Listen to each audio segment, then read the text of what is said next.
Covid situation এখন সারা ভারতবর্ষব্যাপী কিন্তু মহামারী আকার ধারণ করছে। দ্বিতীয় ওয়েবটা যেভাবে চলছে, তো আজকেই একটু আগে আমি শুনলাম তেলিয়ামুড়া থেকে আগরতলা আসার পথে আমাদের সহকর্মী সাংবাদিক তন্ময় চক্রবর্তী তিনি অসময়ে প্রাণ হারিয়েছেন কোভিড আক্রান্ত হয়ে। এই শুনে আমি তাড়াতাড়ি দূরে চলে আসলাম, আইএলএস হসপিটালে ডেড বডি দেখি এবং এখানে নিযুক্ত যে ডাক্তাররা আসেন ওদের সাথে কথা বলেছেন যে কোভিড ডেথটা হচ্ছে covid cause of death Covid.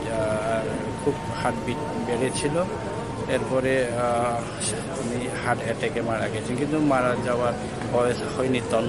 তন্ময়ের সাথে আমরা অনেক দিন ধরেই আমাদের ব্যক্তিগত সম্পর্ক এবং আমাদের সহকর্মী।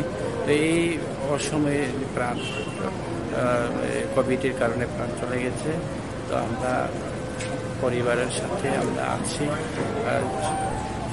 পরিবার মানে এই দুঃখের সময়ে আমরা সবাই যারা আমরা সহকর্মী আছি, সাংবাদিক আছি, যদিও আমার পেশা একজন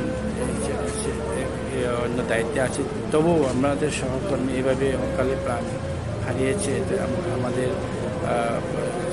এই দুঃখের সময়ে সবার সাথে থাকার জন্য আমি চলে এসেছি এবং আমি আবেদন রাখবো সবাইকে যেন এই প্যান্ডামিক সিচুয়েশনে সবাই যেন একটু সতর্ক থাকে, মাস্ক ব্যবহার করে, আর এই জনসমাগম একটু ডিস্টেন্স মেনটেন করে এবং কোভিডের যে গাইডলাইন ওইটা মেনে চলার জন্য সবাই